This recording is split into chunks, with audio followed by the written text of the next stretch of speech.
Welcome back to Doing Football. Today, waiver wire targets for week 3. Week 2 has come and passed us by. A great week 2. Actually, I would say the 1 o'clock slate was pretty bad, honestly. Yeah, 1 o'clock slate wasn't great.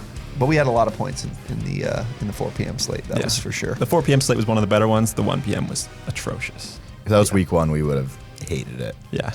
No, we would have still loved it. You think so? I mean, any football is still obviously better than anything else. But it's just watching Red Zone was atrocious for the 1 o'clock Yeah, we didn't games. see the Eagles. We were talking about the whole time. I didn't see the Eagles and 49ers like at all. Tmack was getting really mad. Yeah, we had to put it on another TV because I had the Eagles, so that was a tough L. Okay, 2 waiver wire targets each. I think there are a couple really obvious ones and good ones. I don't love mine, but I think I have to include one of them. Let's get started with yours, Jared. All right, my first guy, only 2% rostered. It's KJ Osborne. Now, surprisingly, he's been pretty good these first 2 weeks. He has 12 receptions, 167 yards, and a touchdown over 2 weeks. Do you know what his line was yesterday? Yeah, I have it here. Was it like 80s? I know he got like 91 yards, I believe. Because he was 70-something. 6 targets, 5 receptions, 91 yards, and a touchdown. There you go. I mean, you can't deny it. You can't. It's a It weird. was like it's a weird guy. first play of the game, too. Yeah. He's being involved. He has more receptions than Justin Jefferson and more yards than both Jefferson and Thielen so far this season.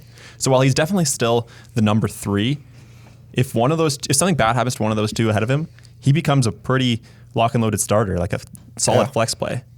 Should that happen? Yeah, I don't think it's a crazy flex play right now either. Yeah, They're still getting him it involved. would still be like a deep. I still would be comfortable starting him, but like he's definitely somebody you need to put on your bench, and we have to see what's going to happen the rest of the season. This might be just a 3-way split. Yeah. This is one of the most perplexing and impressive players so far through 2 weeks that we're just seeing in serious involvement in the offense. It's crazy. Kirk Cousins left to target him for some reason. Yeah. All right. I'll get to mine. I have Donovan Peoples-Jones of the Cleveland Browns. I talked about him a little bit last week, but here's the thing.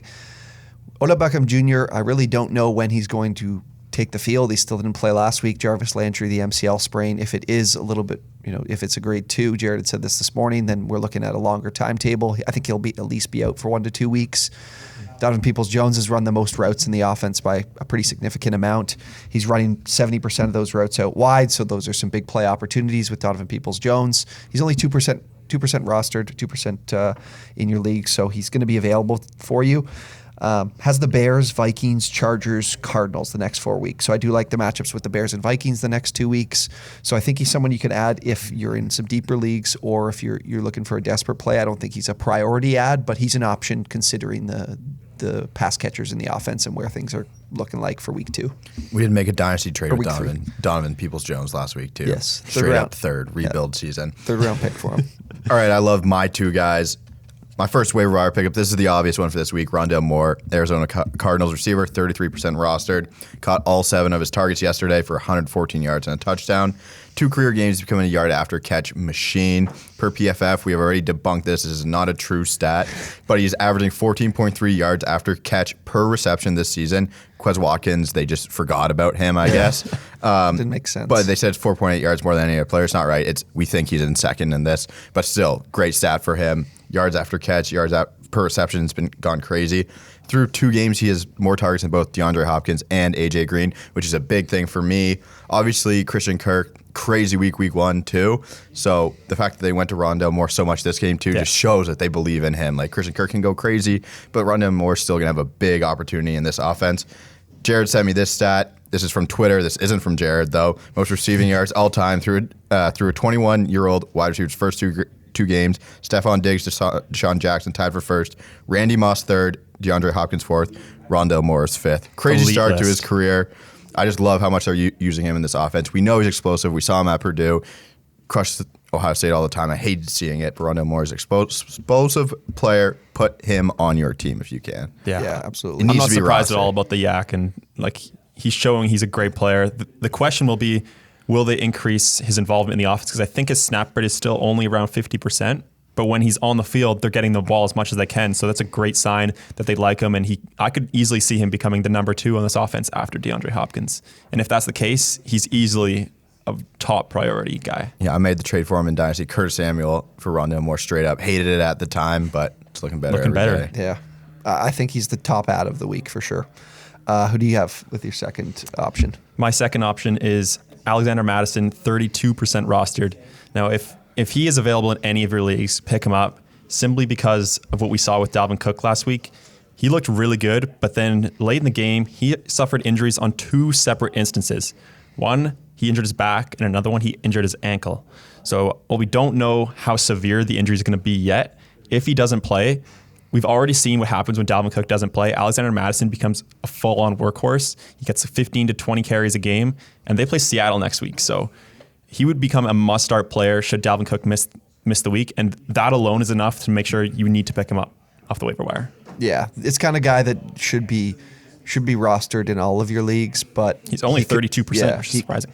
He's someone that you would need to add, especially in a scenario like you mentioned where there's an injury with Dalvin Cook. Yeah, I don't think he's been great when he's played in those roles. Like, he hasn't gone crazy. But yeah, he actually has. He's really like, obviously not to Dalvin Cook's degree, but like they give him the ball a lot and he gets touchdowns. So like he's a safe running back too, in my opinion. Yeah, it's a classic handcuff there.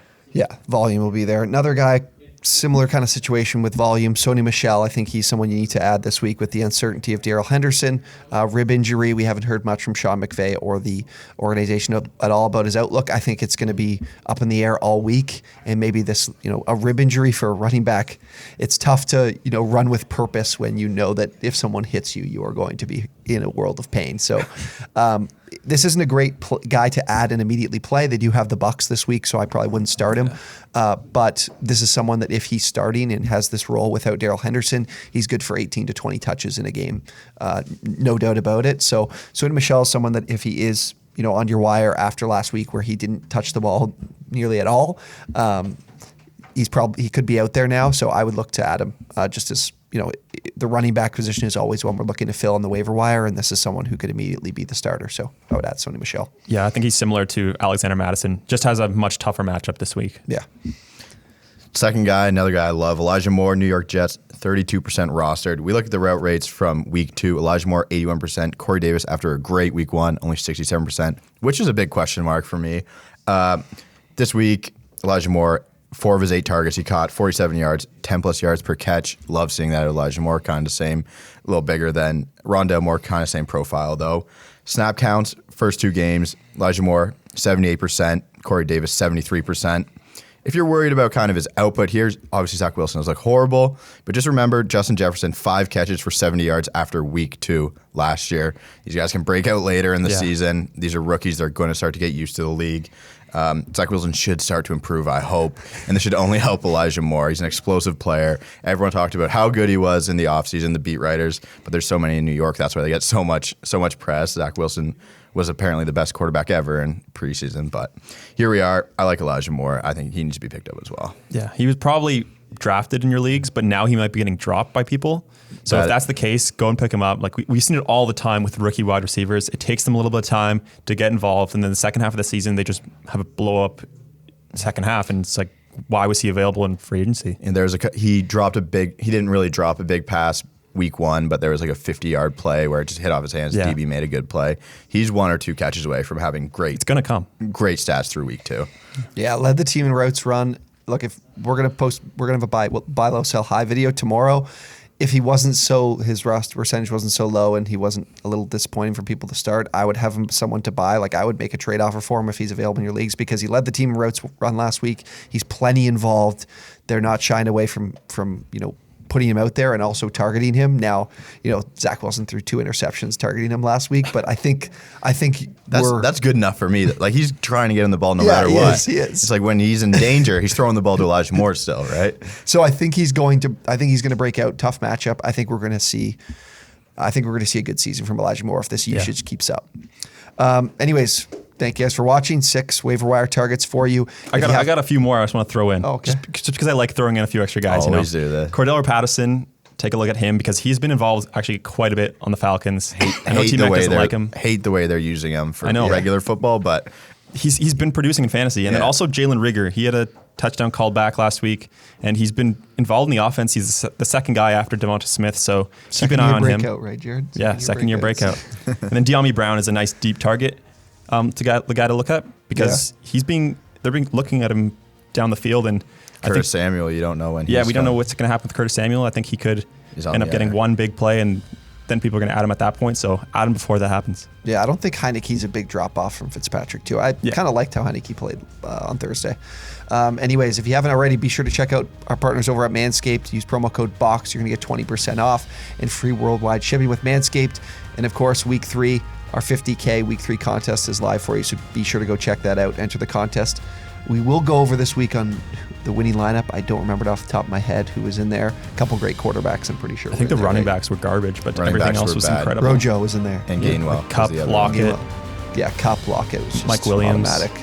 Mike Williams. I told you about Mike Williams this week. Anyways, if you enjoyed the video, be sure to like, subscribe, drop a comment down below. Thank you guys for watching. We'll see you next time.